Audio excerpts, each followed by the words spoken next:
Bonjour mesdames et messieurs. Qui dans cette salle voudrait voyager dans le temps? Levez la main ceux qui veulent voyager dans le temps. Parfait. Moi aussi ce serait mon rêve, mais comme pour tout voyage, il faut bien se préparer, avoir les outils nécessaires pour se diriger dans l'espace et dans le temps.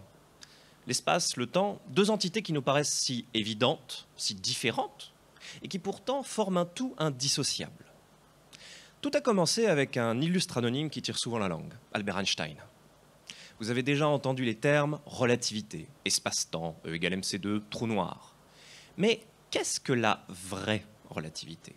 La relativité dite générale est un outil permettant d'exprimer le fait que l'espace et le temps se déforment en présence d'objets, de matière. Illustration.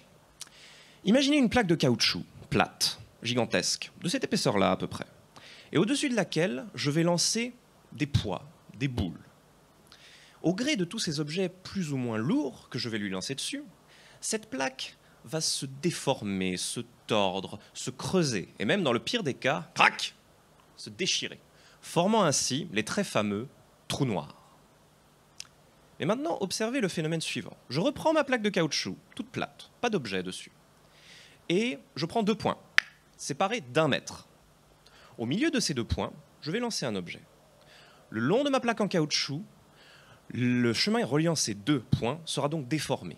Il ne mesurera plus 1 mètre, mais un peu plus. La question de la relativité générale est donc la suivante. Dans un univers tout tordu, comment construire un moyen sûr de mesurer les distances et les durées, un peu comme une sorte de GPS spatio-temporel? Vous pourriez penser alors à ce moment-là que ma thèse, c'est de trouver un tel GPS. Raté! Einstein, dès 1915, en a trouvé un. Mais, et c'est là que réside tout l'intérêt du mathématicien, car je suis mathématicien, que je suis, c'est de prendre ce GPS et de le rendre plus simple d'accès. Car malheureusement, le GPS d'Einstein nécessite un outillage mathématique d'une lourdeur abominable, impraticable. Ma thèse, c'est de prendre ce GPS et de le simplifier au bord des trous noirs.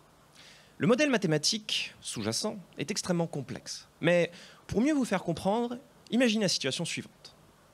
Jean-Louis et Germaine sont les fiers navigateurs du vaisseau spatial, le Tourangeau Enterprise. Sur leur chemin qui les mène vers l'étoile Bételgeuse, ils tombent par mégarde sur un trou noir. Jean-Louis et Germaine seront donc ravis de ne pas se faire bêtement aspirer par le trou noir, car l'ordinateur de bord sera capable de calculer en moins de 200 ans une issue de secours. Enfin, 200 ans. C'est relatif le temps, de toute façon. Et d'ailleurs, je vois que j'arrive à la fin de mes 180 secondes. Et après tout, qu'est-ce que ça peut me faire, moi, 180 secondes? Je fais ce que je veux, après tout. Je suis le maître du temps.